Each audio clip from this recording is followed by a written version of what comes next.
பிள்ளையார்பட்டி கற்பக விநாயகர் கோவிலுக்கு அதிகாலை 4:30 மணி முதலே வரத் தொடங்கிய பக்தர்கள் 2 கிலோமீட்டர் தொலைவுக்கு வரிசையில் காத்திருந்து சுவாமி தரிசனம் செய்து வருகின்றனர்.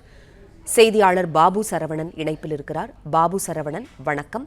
பிள்ளையார்பட்டி விநாயகர் கோவிலில் பக்தர்கள் வழிபாடு மேற்கொண்டுள்ளனர். விவரங்களை சொல்லுங்க. வணக்கம்.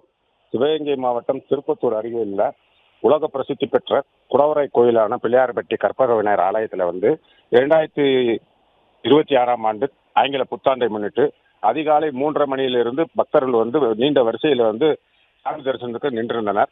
4:30 மணிக்கு நடை திறக்கப்பட்ட பின்பு பக்தர்கள் உள்ளே வரிசையில் நின்று நீண்ட நேரம் வரிசையில் நின்று சாமி தரிசனம் செய்து வருகின்றனர். இந்த சாமி தரிசனத்துக்கு கோயில் நிர்வாகம் சார்பாக குடிநீர் மற்றும் சாப்பாடு அனைத்து வசதிகளும் கோயில் நிர்வாகம் சார்பாக செய்யப்பட்டுள்ளது. அது மட்டும் இல்லாமல் பக்தர்கள் நீண்ட வரிசையில் 2 கிலோமீட்டர் அளவுக்கு தூரங்களில் பக்தர்கள் நீண்ட வரிசையில் நின்று சாமி தரிசனத்துக்கு நின்றுட்டு இருக்காங்க.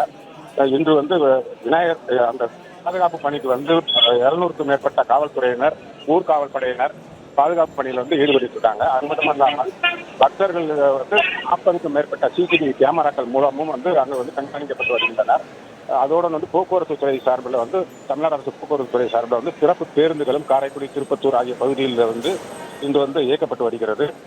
இந்த தரிசனத்திற்கு தமிழ்நாடு மட்டுமல்லாமல் வெளி மாநிலத்திலிருந்து ஏராளமான பக்தர்கள் சாமி தரிசனம் செய்து வருகின்றனர். பிளே ஸ்டோர் மற்றும் ஆப் ஸ்டோரில் இருந்து பாலிமர் செயலியை QR கோடு மூலம் பதிவிறக்கம் செய்யுங்கள். செய்திகளை உடனுக்குடன் பெறுங்கள்.